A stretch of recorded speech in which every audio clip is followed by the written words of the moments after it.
Le fond de la grande mosquée de Kérouan est un des rares cas où il est possible de suivre l'histoire d'une collection sur plusieurs siècles. Ses origines remontent probablement au début de l'installation musulmane à Kérouan, deux manuscrits en particulier pouvant prétendre remonter à la première moitié du 8e siècle. La collection est formée de deux ensembles, d'une part des ouvrages de sciences coraniques, principalement juridiques, et de l'autre une Bibliotheca Coranica largement similaire à celle que nous connaissons à Damas, Fustat ou Sanaa. Certes, il serait difficile de parler d'une bibliothèque au sens où nous l'entendons, dans la mesure où une partie non négligeable des livres a cessé d'être utilisable ou utilisée, c'est toujours difficile de savoir si c'est l'un ou l'autre, dès le Moyen Âge. En tous les cas, pour ce qui est des Corans, ils ont cessé d'être utilisés à une date assez précoce. Mais du moins, cette bibliothèque permet-elle de remonter jusqu'au XIe siècle, ce qui représente pour Kérouan un moment d'apogée, mais aussi de ruine. La fin du Xe siècle est marquée par le départ des Fatimides vers l'Égypte qu'ils ont conquise depuis l'Ifriqiya, à l'aide des contingents berbères qui les soutenaient. Parmi ces derniers, bien sûr, on comptait les Irides, à qui les Fatimides ont laissé ensuite le soin de gérer leurs affaires, tandis qu'eux-mêmes s'installaient au Caire nouvellement fondé. L'époque est agitée. Kérouan reste un fief malikite et la coexistence entre une élite chiite et une population sunnite ne va pas sans heurts. Le milieu des savants malikites reste en particulier hostile au pouvoir en place. Pourtant, les Irides semblent aussi avoir enrichi la Bibliotheca Coranica de la Grande Mosquée. De nouveaux manuscrits sont en effet constitués waqf au début du XIe siècle, mais nous verrons qu'il s'agit dans un cas d'un accroissement indirect. Il faut rappeler à ce point que les Irides, associés aux Fatimides, étaient bien sûr chiites, et donc leur relation avec le milieu des oulémas posait des problèmes assez souvent. La présence d'Irides est particulièrement remarquable au sein de cette collection de la Grande Mosquée, puisque trois membres importants de la famille sont représentés. Deux princesses, Malal et Al-Ulu, ont chacune offert un Coran en plusieurs volumes. Pour la première, Malal bint Mansour ibn Yusuf al-Sanhaji, qui est morte en Rajab 414, c'est-à-dire en septembre-octobre 1023, il s'agit d'un exemplaire en 30 volumes qui a été remis à la Grande Mosquée par l'entremise du cadi Abd-ar-Rahman ibn Muhammad ibn Abdallah ibn Hashim. Nous avons la chance d'avoir l'acte lui-même qui figure sur la page de droite et qui nous rappelle donc cela. La copie, comme vous le voyez, est de format oblong, dans une écriture dont les parallèles sont plutôt du IXe siècle, un style que j'ai appelé D1, mais qui, pour la partie orientale du monde musulman du moins, a cessé depuis quelque temps d'être en usage. La mise en page et les dimensions mêmes du manuscrit, puisque les feuillets mesurent 27 cm et demi sur 36,5 et le texte, comme vous le voyez, occupe 7 lignes à la page, indiquent qu'il s'agit d'un exemplaire de luxe pour lequel on n'a pas lésiné ni sur la matière première, le parchemin, ni sur l'écriture, ni sur l'ornementation. Si nous retenons le parchemin comme base pour évaluer le coût des livres, les 200 mètres carrés de parchemin qui ont été nécessaires à la réalisation des 30 juz placent le Coran Malal parmi les copies les plus onéreuses que nous connaissons. Nous sommes moins bien informés sur le second manuscrit, offert par une princesse iride également.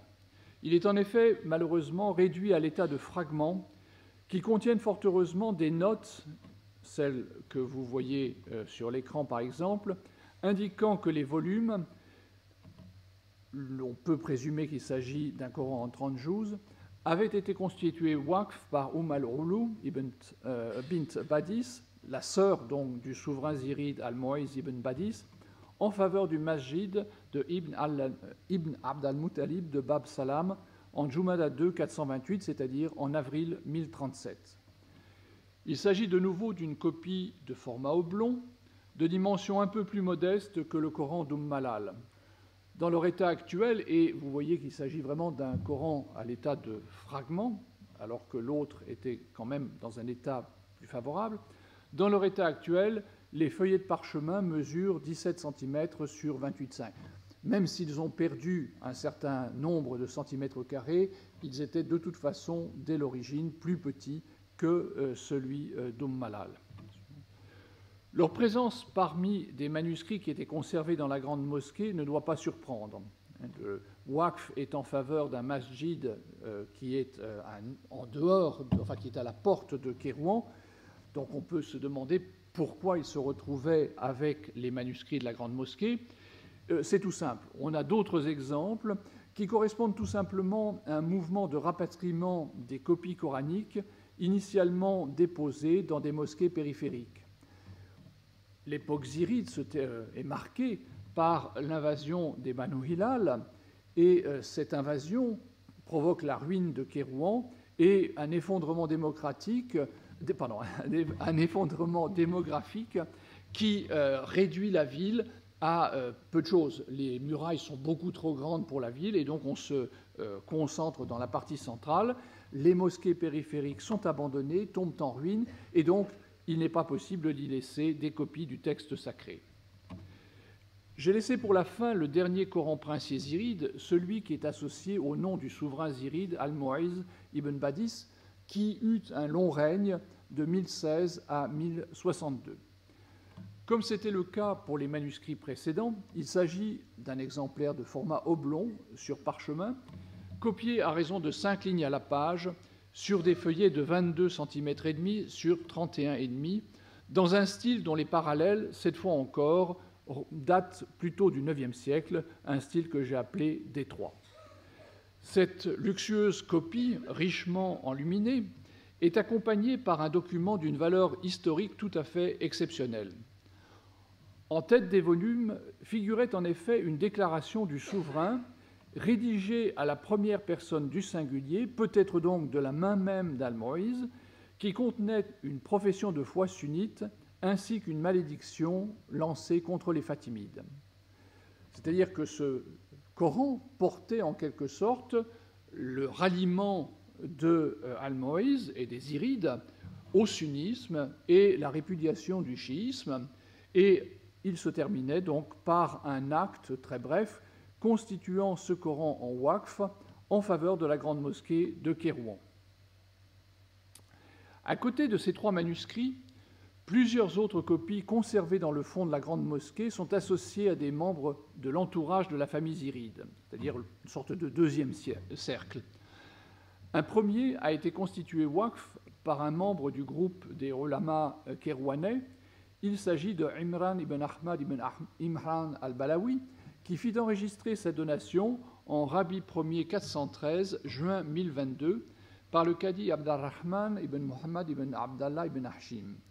Le manuscrit, également copié sur du parchemin, est copié donc sur des feuillets de format oblong, de nouveau, de 15 cm sur 21,5, c'est-à-dire qu'il est dans les Corans de plus petite taille, comme celui probablement al-Ulu. Et il est écrit à raison de 6 lignes à la page, de nouveau dans un style voisin de ce que j'appelle D1, comme le Coran Malal, encore une fois. Malgré ses dimensions plus modestes, le manuscrit est clairement une copie très soignée, avec des enluminures au début et à la fin de chaque volume. Très différents sont les autres manuscrits, tant d'un point de vue codicologique qu'en raison de leur écriture. Le plus spectaculaire, dont je parlerai plus en détail par la suite, a été réalisé à la demande de Fatima, la nourrice, Radina, d'Al-Mu'izz. C'est la raison pour laquelle on le connaît sous le nom de Coran de la nourrice. Fatima était au service des Zirides. C'était également le cas de Anbar, un mamelouk d'Al-Mu'izz ibn Badis, et du Caïd Ubayd, un esclave du même souverain. Dans les 3 cas, l'écriture se rattache au nouveau style, c'est-à-dire un style qui est complètement différent de ceux que nous avons vus jusqu'à présent, ce qui est également le cas du Coran de la nourrice. D'un point de vue codicologique, on distingue également des changements, puisque 2 copies sont de format vertical, alors que tout ce que nous avons vu jusqu'à présent est de format oblong, et l'un des manuscrits, celui du Qaïd Obaid, est transcrit sur du papier. Ce Coran, dont l'acte de Waqf est endommagé, est daté de Rabi II, 400, et vous voyez, il y a un grattage juste sur le chiffre des dizaines et peut-être des unités. On voit simplement à la fin le chiffre des centaines, donc on sait que c'est 400, mais bien sûr, c'est trop vague pour que nous puissions aller plus loin. C'est probablement entre 1016 et 1062, les dates du règne de Almoïse, mais disons qu'on ne peut pas aller plus loin et le personnage, je n'en ai pas trouvé de trace par ailleurs. Ce manuscrit est donc copié sur des feuillets de papier de format oblong, donc on reste dans ce format archaïque, disons, de 10 cm et demi sur 16. Il est copié à raison de 5 lignes à la page, ce qui implique qu'il s'agissait d'un exemplaire en plusieurs volumes. C'est également le cas du Coran de Anbar. Alors, le texte, vous le devinez dans la partie inférieure du feuillet. Les 7 volumes qui le constituaient ont été copiés sur des feuillets de parchemin, donc on reste sur ce matériau ancien, entre guillemets, mais de format vertical, et donc là, c'est une concession à la modernité. Ces dimensions sont plus importantes. Avec ses 28 cm sur 18,5, il n'est pas très éloigné des dimensions du Coran de al-Ulu, mais comme le texte est écrit de manière plus dense, à raison de 18 à 21 lignes à la page, il occupait bien sûr moins d'espace et demandait moins de parchemin. L'acte de Waqf lui-même est daté de Dhul Hijjah 423, novembre 1032. Le Coran de la Nourrice est quant à lui copié comme le précédent sur du parchemin en format vertical. Comme on le constate, nous avons donc 2 groupes de manuscrits. D'une part, les 3 copies princières et le Coran d'Al-Balawi sur parchemin et de format oblong, copiés dans des styles quand l'information est disponible, puisque le Coran d'Umm-al-Ulu n'est pas tout à fait, ne permet pas de savoir quelle était l'écriture, donc copiés dans des styles qui étaient surtout employés au IXe siècle. Et de l'autre, nous avons un ensemble de manuscrits moins homogènes, sauf en matière d'écriture. Le parchemin et le papier ont été employés. Les formats oblongs et verticaux coexistent. Comment expliquer ces différences? Est-ce qu'il faut chercher du côté de la sociologie, ou bien est-ce qu'il s'agirait de différences qui tiendraient à l'activité de différents ateliers, certains ateliers travaillant, si j'ose dire, à l'ancienne, et d'autres, en revanche, étant des ateliers davantage à la mode, avec des écritures plus proches de ce qui se faisait ailleurs? Le premier groupe de manuscrits a par le passé été présenté comme un exemple du côté archaïsant de la production locale des Corans en Ifriqiya. C'est le thème, le Maghreb est toujours un petit peu en retard sur ce qui se passe à l'Est, donc ici, avec 2 siècles de retard, on continue à utiliser les mêmes écritures, alors qu'au Proche-Orient, on avait cessé de le faire. Rappelons qu'un manuscrit qui est conservé de nos jours à Dublin montre que le grand calligraphe Ibn al-Bawwab achevait en 1000, c'est-à-dire pratiquement au même moment, une copie du texte coranique dans une écriture qui est pratiquement identique à celle que nous connaissons de nos jours. Cette explication de l'archaïsme supposé des Kérouanais me paraissait assez peu satisfaisante, les caractéristiques générales des 4 manuscrits me rappelant très fortement celles de copies de textes coraniques datés du IXe siècle. Pour en avoir le cœur net, j'ai fait analyser le parchemin des Corans d'Umm-Malal, d'Al-Mu'iz et d'Al-Balawi par 2 laboratoires différents afin de disposer d'une base solide pour la datation. Les résultats donnés ici avec 95% de probabilité, vous savez que pour le carbone 14, on joue avec les statistiques et les résultats ne sont pas sûrs à 100%. Voilà les résultats donc bruts que j'ai reçus pour les 3 manuscrits, et vous voyez que les dates ne sont absolument pas compatibles avec une date à la période ziride. Un échantillon pris dans un autre manuscrit de la collection, constitué waqf par une certaine Fadl, une affranchie d'Abou Ayyub Ahmad ibn Muhammad, qui a offert ce volume en Muharram 295, c'est-à-dire en octobre-novembre 907, a également été daté de cette manière. Voilà le Coran de Fadl, pour que vous voyez que son écriture, son format, le matériau du parchemin ressemble très fortement à celui de ces trois Corans zirides. L'analyse codicologique et paléographique donc indique une parenté et, comme on le voit, les dates qu'il ne faut pas prendre littéralement, hein, c'est plutôt une indication, mais les dates de l'analyse du carbone 14 permet d'arriver à des conclusions. Pour le XIe siècle, je n'ai malheureusement pas beaucoup de résultats à mettre en parallèle, puisque je n'ai pas fait d'analyse du Coran de Anbar, qui lui est daté par un acte de waqf, qui nous donne quand même une bonne possibilité de dater. En revanche, avec le Coran de la nourrice, qui est tout en bas, avec le Coran de la nourrice, donc, nous disposons d'une date qui figure dans un colophon, c'est-à-dire que nous avons non pas la date à laquelle le manuscrit a été offert, ce qui n'est qu'un terminus antequem, c'est-à-dire que nous savons que le manuscrit existait au moment M, mais bien sûr, il a pu être copié l'année précédente, 1 siècle avant, 3 siècles avant. Le waqf est simplement une constatation de son existence à un moment donné, alors que pour le Coran de la nourrice, la date de 1020 figure dans un texte qui dit que la copie a été exécutée par un tel en telle année. Donc là, nous avons une quasi-certitude que le manuscrit était bien là. Et donc, quand on a fait dater le parchemin de ce manuscrit, on a obtenu un résultat donc, qui donne une fourchette comprise entre 871 et 986. Et cette comparaison doit être faite non pas tant avec le précédent, mais surtout avec tout le groupe initial. On voit que la datation au XIe siècle, au début du XIe siècle, de ces trois manuscrits est tout simplement impossible. Donc, que s'est-il passé ? Pourquoi ces manuscrits anciens, alors la date après ça restera fixée en fonction de critères paléographiques, en utilisant les données de l'histoire de l'art, mais cette datation sera forcément antérieure au XIe siècle.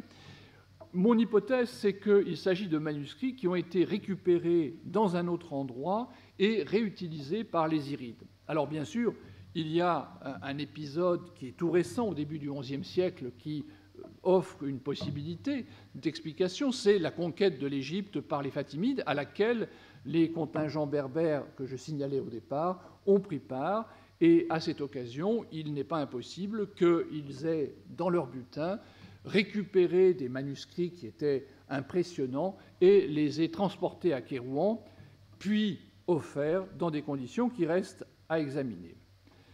Donc, nous avons ce côté archaïque qui finalement s'évanouit, puisque les manuscrits sont plus anciens, et je passe maintenant au Coran de la nourrice, qui, nous allons le voir,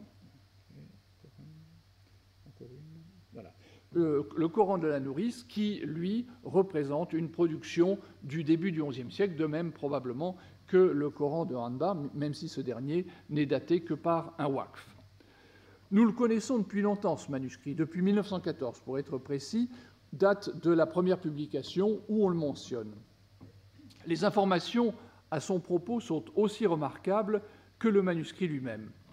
En effet, en tête des volumes figurent deux textes, ou bien l'un ou bien l'autre. Enfin, ça n'est pas toujours très facile de savoir, parce que comme le manuscrit est en petits morceaux, on n'a pas encore, disons, reconstitué les volumes, ou du moins ce qu'il en reste, et donc la position de feuillet comme celui que vous voyez sur l'écran n'est pas très claire. Il y a en tous les cas deux formulations de ces textes qui nous renseignent sur le processus de réalisation de cette copie en 60 volumes. Donc là aussi, c'est une originalité par rapport au cas précédent où nous avions affaire à des juz, c'est-à-dire des Corans en 30 volumes, ou dans le cas du Coran de Anbar, un Coran en 7 volumes. Là, nous avons un Coran en hizb, c'est-à-dire 60 volumes. Les deux textes sont en tous les cas l'œuvre d'une femme, une certaine Doura, la secrétaire, Katiba, qui a été chargée de rédiger ce texte que vous avez sous les yeux dans une écriture qui n'est pas tellement maghrébine, qui serait plutôt orientale à première vue. Le premier des textes est une sorte de colophon. Je dis une sorte de colophon parce que généralement, le colophon est copié par la personne qui a fait le travail, qui dit « j'ai écrit ceci en telle année ». Là, c'est une troisième, c'est un tiers, Doura, qui précise donc que la copie a été achevée en 410, c'est-à-dire 1020, par un certain Ali ibn Ahmad al-Warraq, qui est mentionné sur le texte, que je le retrouve. Bon, je suis mal placé pour le voir. Enfin bon, croyez-moi, son nom apparaît sur le volume, qui a, à moins que j'ai interverti avec l'autre texte, c'est possible.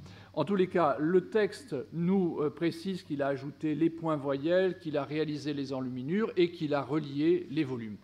Le deuxième document, et donc c'est peut-être celui-ci, est plutôt le côté waqf, c'est-à-dire qu'on enregistre le don de la copie à la grande mosquée de Kérouan, et la personne qui donne le manuscrit est Fatima Nouris Hadina du Zirid Amoumanad Badis, c'est-à-dire le souverain qui est le père d'Al-Mou'iz.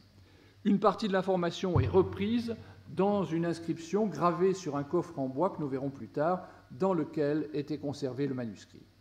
Ce dernier est composé de 60 volumes, chacun correspondant à un hizb, on l'a vu, et d'une taille absolument impressionnante. Il s'agit d'in-folio de 44,5 cm sur 30 en parchemin, avec 5 lignes de texte à la page. C'est un manuscrit géant. De ce fait, le manuscrit occupait un nombre considérable de feuillets. D'après une estimation que j'ai faite, les 60 hizbs du manuscrit comptaient à l'origine un total de 2800 feuillets, représentant 380 mètres carrés de parchemin. On parle de chiffres énormes. Il s'agit de troupeaux entiers qui ont été transformés en parchemin. L'écriture appartient au nouveau style, mais dans une version tout à fait spectaculaire qui joue pleinement sur les oppositions entre pleins et déliés. Mais la comparaison des feuillets permet de reconnaître plusieurs mains.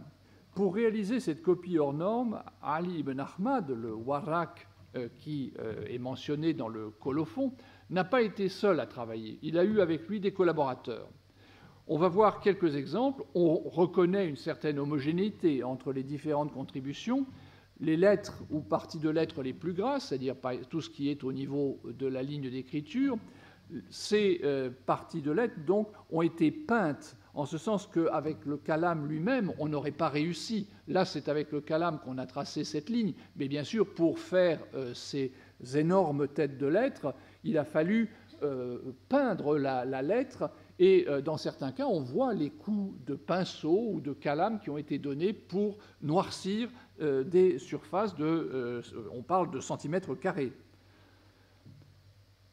Les différents intervenants ont leur propre interprétation d'un répertoire graphique de base qui a dû être fixé d'un commun accord, dans lequel les têtes de lettres comme le mime, là vous avez un exemple, un mime, voilà, vous avez un mime ici, donc vous voyez ces lettres-là, où le waouh à côté se termine par une espèce de pointe qui, bien sûr, supposait un effort supplémentaire de la part du copiste.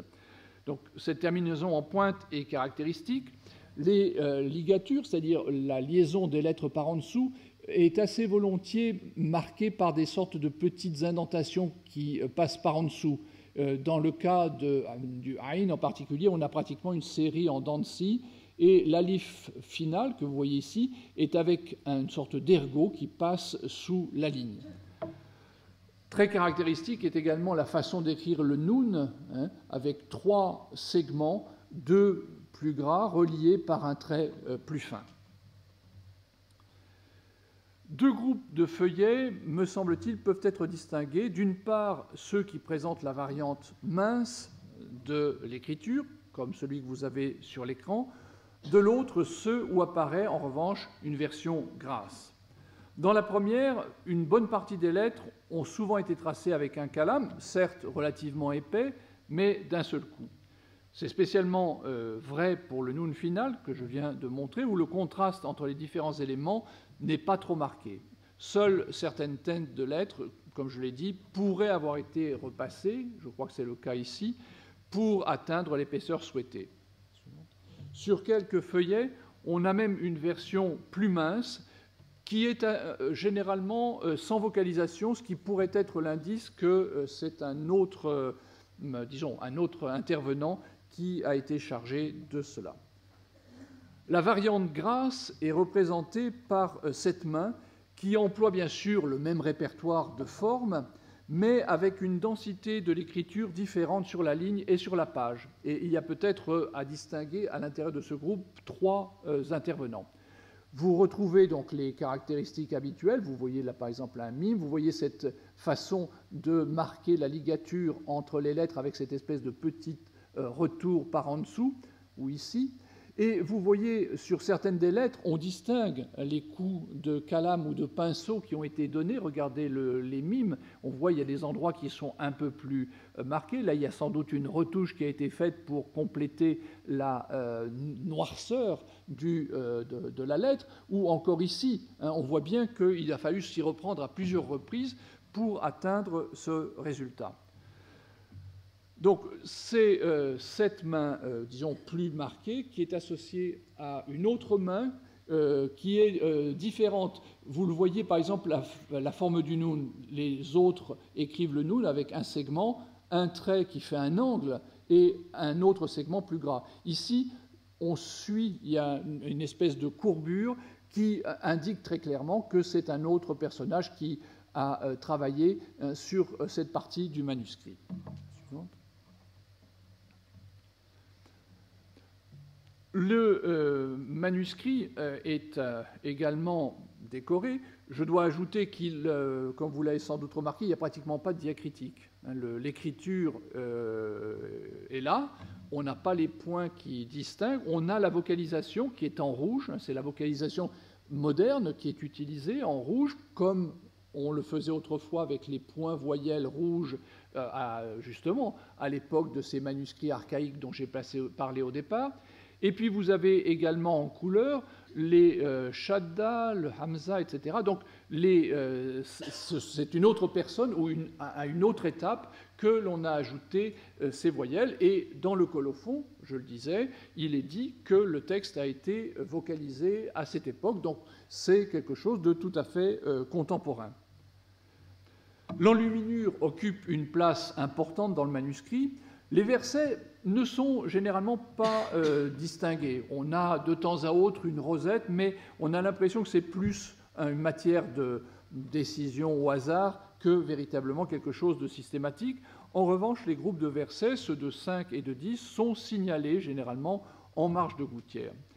Et les titres des sourates également sont indiqués. Les décors en pleine page précèdent le texte. Et là encore, on a l'impression qu'il y a plusieurs enlumineurs qui ont été associés à leur réalisation.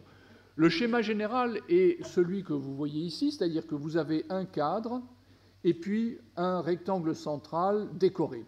Très souvent, la partie qui sépare le cadre de cet élément central est laissée blanche, mais parfois, comme c'est le cas ici, il y a un décor à l'encre qui a été ajouté. Les vignettes, c'est-à-dire ces décors qui sont projetés depuis l'enluminure en direction de la marge, sont très souvent simplement sur le côté extérieur, mais parfois, comme c'est le cas ici, vous en avez 3, c'est-à-dire une sur chacun des côtés, sauf bien sûr sur le côté qui est proche de la marge de fond, c'est-à-dire là où il y a la couture.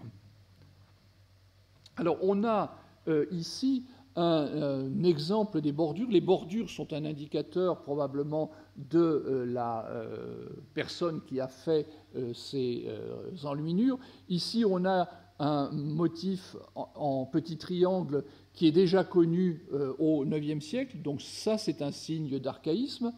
Mais on a d'autres enluminures. d'autres enluminures où on a des choses qui sont beaucoup plus modernes. Hein. Alors, vous voyez, ici, c'est un enlumineur qui ne met une vignette qu'à l'extérieur et qui ne dessine rien dans l'espace entre les deux éléments. En outre, comme vous le voyez, les dimensions des enluminures varient considérablement. Tantôt, elles essayent d'occuper tout l'espace, tantôt, comme c'est le cas ici, elles ont l'air un petit peu perdues sur ces pages gigantesques. Voici un autre exemple. Alors là, il faudrait bien sûr étudier plus finement que je ne le fais maintenant le décor de ces vignettes. Il y a plusieurs façons de les former. La base est toujours la même. Ce sont des éléments végétaux arbitraires qui sont composés de manière à créer cette espèce de bouquet symétrique avec toujours à la base deux feuilles largement ouvertes qui se déploient pour soutenir le reste de la vignette. Alors, donc, je vais présenter rapidement le manuscrit, l'écriture, les décors, et je voudrais maintenant faire quelques remarques pour conclure, parce que je crois que je suis en train de dépasser le temps qui m'est imparti. Je voudrais souligner la disproportion qui existe entre le Coran de la nourrice et les trois premiers manuscrits que j'ai mentionnés. Les manuscrits princiers sont des manuscrits qui sont des manuscrits de belle taille. Hein, j'ai dit, le Coran Malal a demandé quelque chose comme 240 mètres carrés de parchemin. Je parle en mètres carrés parce que nous ne savons pas très bien comment le parchemin était coupé. Nous ne savons donc pas quel était exactement le nombre de bêtes qui devaient être transformées en parchemin, mais ça vous donne une idée. Donc 240 mètres carrés, le Coran de la nourrice, 380. Une personne donc, qui était simple nourrice, donc une personne de l'entourage princier, mais qui n'était pas un personnage de premier plan, avait-elle des moyens beaucoup plus considérables qu'une princesse de la famille régnante? C'est quelque chose de tout à fait surprenant. Elle a fait là un investissement absolument considérable. Le parchemin, les copistes. Je viens de montrer qu'il y avait toute une équipe qui a travaillé pour réaliser ce Coran. J'ai parlé des copistes, j'ai parlé des enlumineurs. Je n'ai pas parlé des relieurs, puisque les reliures ont toutes disparu. On sait un peu à quoi elles ressemblaient, puisque nous avons un texte qui nous mentionne la soie qui avait été utilisée pour les reliures. Mais donc, il y avait véritablement toute une équipe qui a produit ces 60 volumes, une dépense qui semble tout à fait, encore une fois, énorme par rapport au statut social de cette dame. Alors, bien sûr, on peut penser à un exemple antérieur qui remonte au IXe siècle, celui des officiers turcs de Samarra qui aussi ont offert des manuscrits somptueux alors que leur statut était inférieur. C'est vrai que leur position dans la société était différente dans la mesure où, militaires, ils avaient sans doute les moyens de mettre la main sur des sommes importantes. Donc, même si on peut penser à cet exemple, je pense que c'est un faux parallèle. Il serait peut-être plus judicieux de penser que Fatima a pu, en fait, agir comme, disons, en délégation, c'est-à-dire qu'elle aurait été chargée par le souverain lui-même d'offrir ce Coran alors qu'il était encore chiite et de le présenter à la grande mosquée dans le cadre de ces manœuvres de rapprochement avec le milieu des oulémas malikites avec lesquels visiblement les Zirides souhaitaient nouer de bonnes relations comme le montrent les autres Corans qui ont été offerts à la grande mosquée. Merci.